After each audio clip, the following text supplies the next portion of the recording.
नागौर के सांसद हनुमान बेनीवाल इन दिनों आज पूरी तरीके से अपने आवास पर ही जन सुनवाई में दिन भर बैठते हैं। इससे पहले बेनीवाल लगातार खिंवसर विधानसभा क्षेत्र के प्रत्येक गांवों में भी गए और मतदाताओं का कार्यकर्ताओं का शुक्रगुजार भी जाहिर किया। एक तरफ इंडिया अलायंस के नेता हो या कांग्रेस के नेता हो, एनडीए के नेता हो या भाजपा के नेता हो, सभी दिल्ली जीतने के बाद गए हैं, लेकिन हनुमान बेनीवाल दिल्ली की राह छोड़कर खिंवसर और नागौर के क्षेत्र में ही सक्रिय एक बार फिर हो गए हैं। होना ही लाजमी है क्योंकि खिंवसर उपचुनाव में विधानसभा के रूप में अपनी रालोपा की सीट निकालनी है।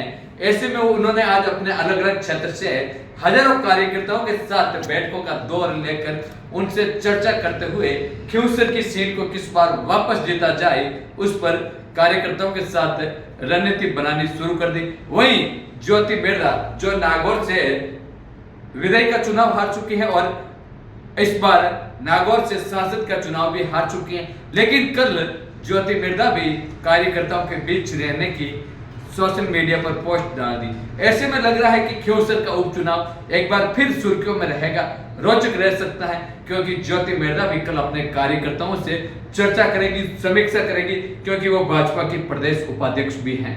ऐसे में ज्योति बिरला का टारगेट खिंवसर की इस सीट को लेकर भी रहेगा कि इस बार 2 बार वो नागौर में हार गई, लेकिन इस बार खिंवसर की सीट जीतकर हनुमान बेनीवाल की नाक में नकेल डालने का काम करते हुए नजर आ रही है। ऐसे में एक बार मनीष बिरला भी सीट खिंवसर को लेकर चुनाव में उतर सकते हैं। उनकी भी धीरे धीरे नजदीकियां खिंवसर के क्षेत्र में बढ़ती जा रही हैं। वो कार्यकर्ताओं से संपर्क जुटा रहे। ऐसे में हनुमान बेनीवाल अपनी पत्नी कनिका को मैदान में ला सकते हैं या भाई नारायण बेनीवाल या अपने परिवार को छोड़कर रालोपा के रूप में किसी दूसरे कार्यकर्ताओं को तैयार करेंगे।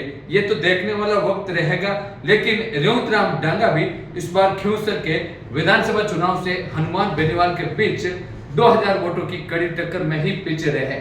ऐसे में रेवंत राम डांगा का भाई खिंवसर की सीट पर टिकट की दावेदारी मजबूती से रहेगी। वही ज्योति बिरला कल कार्यकर्ताओं के साथ नागौर में बैठक लेगी, दिन भर कार्यकर्ताओं से मुलाकात करेगी, यानी ज्योति बिरला भी वापस नागौर में सक्रिय होती हुई नजर आ रही है। खिंवसर की सीट को लेकर उसका मकसद रहेगा कि इस सीट पर हनुमान बेनीवाल को कैसे पटकनी दी जाए, वो भी कल कार्यकर्ताओं के साथ इस पर रणनीति बनाती हुई नजर आ सकती है। ऐसे में हनुमान बेनीवाल की धड़कनें भी बढ़ रही हैं कि लगातार ज्योति बिरला दोनों चुनाव हारी है, तो इस बार जनता ज्योति बिरला के लिए कुछ न कुछ तोहफे के रूप में उसको जिता भी सकते हैं, क्योंकि राजस्थान में भाजपा की सरकार है और ज्योति को खिंवसर के उपचुनाव में जीता दिया जाए तो वो मंत्री बन सकती है, क्योंकि भाजपा उनको मंत्री पद का ऑफर भी दे सकती है। ऐसे में खिंवसर का चुनाव बड़ा ही रोचक इस बार होने वाला है। देखते हैं कि इस चुनाव में ज्योति एक बार फिर बाजी मारती है या भाजपा बाजी मारता है या एनडीए या हनुमान बेनीवाल की जीत होगी। इसलिए आप देखते रहिए गोपालगढ़ अब तक पर लगातार खबरें।